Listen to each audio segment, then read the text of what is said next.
결국 보증보험 가입이 안 된다는 얘기거든요. 그래서 이 결과가 허그에서 말해준 결과랑 똑같아서 이 리포트가 정말 믿을만한 결과라는 걸 확인할 수 있었어요.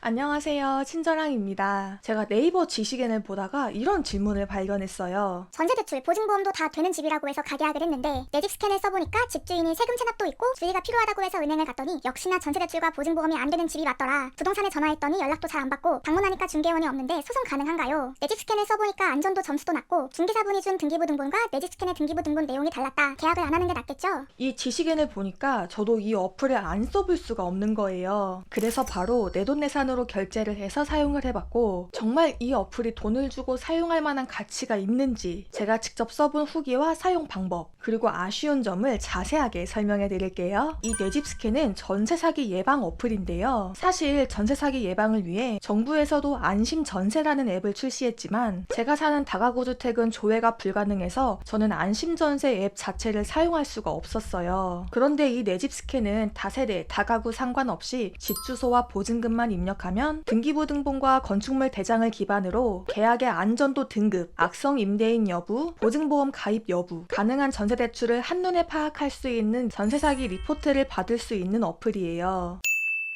내 집 스캔 어플에 접속해서 분석받기에 전세 사기 위험도 스캔하기를 눌러 보증금 유형, 전세 금액, 계약 유무, 계약 기간, 조회하고 싶은 집의 주소, 걱정되는 점을 체크하면 되는데, 참고로 이 카테고리는 리포트의 내용에 큰 영향을 미치지 않는다고 합니다. 저는 제가 현재 살고 있는 집의 주소와 보증금을 입력해서 스캔을 시작했는데요. 무료로 볼 수 있는 부분은 이 집이 경매로 넘어갔을 때 보증금 최우선 변제가 가능한지 불가능한지, 정부에서 지원하는 전세 대출로 진행했을 때 매달 납부해야 하는 이자, 내가 최소한 가지고 있어야 하는 보증금, 대출 거절 가능성, 그리고 이 집에 맞는 추천 특약, 이렇게 총 3가지를 무료로 볼 수 있고, 시세 대비 빚이 얼마나 있는지, 근저당권자 및 설정 일자에 따른 위험 여부, 보증보험 가입 여부, 집주인의 체납 및 연체 정보, 이 4가지는 유료 결제를 해야 볼 수 있어서 가입 환영 쿠폰을 적용해 9,900원에 결제를 하고 7분 만에 제가 살고 있는 이 집에 대한 안전도 분석 리포트를 발급받을 수 있었습니다. 이 리포트에는 보험 및 대출, 요약 리포트, 세부 리포트, 사기 유형 총 4개의 카테고리가 있는데, 보험 및 대출은 건축물의 용도, 권리 침해 여부, 위반 건축물 여부, 시세 대비 빚이 많은지, 전세가는 적정한지에 대한 분석과 이 집이 보증보험에 가입하려면 어떤 기준에 맞아야 하는지가 나와 있는데, 이 집은 선순위 보증금이 6,800만 원 이하라면 보증보험 가입이 가능하다는 내용과 이 건물의 시세는 6억 340만 원이라는 내용이 적혀 있었습니다. 여러분, 제가 저번에 공인중개사 말만 믿고 보증보험 신청했다가 거절된 후기를 영상으로 올렸었거든요. 근데 그때 허그 직원이 해준 말과 똑같은 결과의 내용이에요. 보증보험을 가입하기 위해서는 전세 보증금과 선순위 채권을 더한 금액이 이 주택가격 곱하기 담보 인정 비율의 이내여야 되는데, 이 주택가격의 90% 이내인 약 5억 4천만 원 이내에 전세 보증금과 선순위 채권 금액을 다 합한 금액이 들어와야 되는 거예요. 결론적으로 저는 주택가격의 약 90%인 5억 4천만 원보다 선순위 채권과 세입자 전세 보증금의 합이 거의 2배 이상으로 많기 때문에 가입 자체가 어렵다면서 거절이 되었습니다. 지금 이 내용이 어려우시다면 오른쪽 상단의 카드를 클릭해 이 보증보험 거절 영상을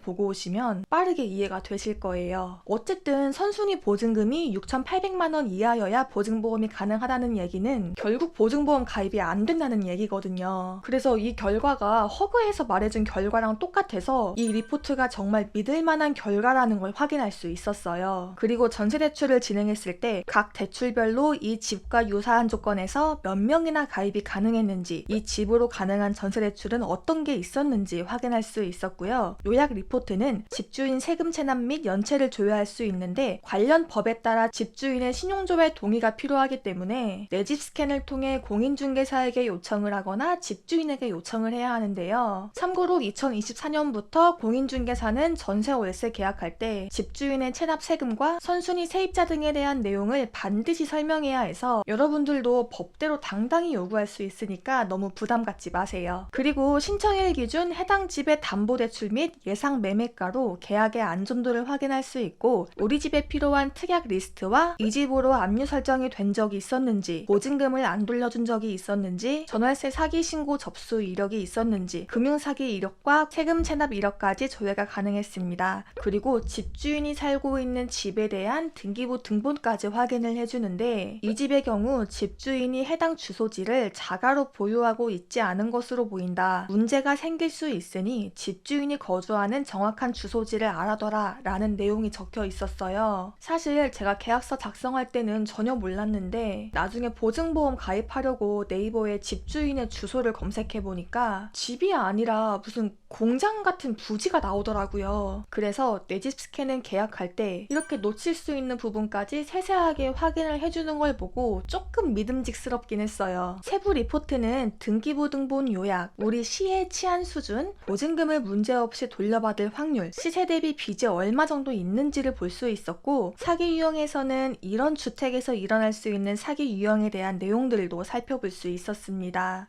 이 어플을 사용하면서 제일 아쉬웠던 부분은 금액인데요. 이 리포트 이용권이 12,900원인데 이게 1회권이에요. 두 개의 집을 조회할 때는 2번 결제를 해야 된다는 뜻이거든요. 안전한 집을 찾을 때까지 계속 결제를 해야 된다는 점이 사회초년생분들에게는 큰 부담으로 다가올 수 있어서 1회가 아니라 3회 이용에 12,900원 정도로 횟수를 좀 늘리면 많은 청년들이 큰 부담 없이 좀 가볍게 이 어플을 사용해 볼 수 있지 않을까라는 생각이 들었고, 두 번째로 아쉬웠던 점은 해당 집에 맞는 특약을 추천해주면서 임대차 표준계약서도 같이 다운받아서 사용해보라고 하는데, 다운받아 보니까 위에서 추천했던 특약의 내용이 적혀있지가 않은 거예요. 저는 당연히 내 집 스캔에서 추천한 특약이 적혀있는 임대차 계약서인 줄 알았는데 그게 아니기 때문에 굳이 이 계약서를 다운받아 사용할 필요는 없다라는 생각이 들었어요. 왜냐면 집지켜라는 어플에서는 내게 맞는 전세 계약서를 무료로 다운받을 수 있었거든요. 그래서 이 부분이 조금 아쉬웠고, 세 번째는 굳이 이 내용을 돈까지 내면서 받아야 되나 라는 부분이 있었는데요. 동네의 치안 수준, 미납 국세를 확인하는 방법, 계약할 때 집주인의 신분증을 확인해라, 전입신고 및 확정일자가 필수인 이유, 시세를 알아야 하는 이유, 등기부 등본을 확인해야 하는 이유 등이 나오는데, 이건 유료든 무료든 모든 사용자가 알아야 하는 너무 기본적이면서 중요한 내용이기 때문에 굳이 유료 사용자들에게만 이 내용을 알려준다는 건 좀 아닌 것 같다라는 생각이 들었고, 유료 결제를 했으니까 뭔가 리포트에도 내용이 많아 보이도록 이것저것 넣은 느낌이 좀 살짝 나더라고요. 그래도 집 주소와 보증금만 입력했는데 전문가가 등기부등본 분석을 해서 집에 대한 위험도, 보증보험 가입 가능성, 가능한 전세대출, 그리고 집주인의 사고 접수 이력까지 높은 정확도의 결과를 받아볼 수 있어서 저도 이사를 갈 때 무조건 내 집 스캔 어플을 사용할 예정이고, 전세로 계약을 했거나 곧 계약을 하실 분들도 꼭 한번 사용을 해봐야 한다고 생각합니다. 오늘 영상도 도움이 되셨다면 구독과 좋아요 부탁드리고요. 그럼 다음 영상에서 만나요. 안녕!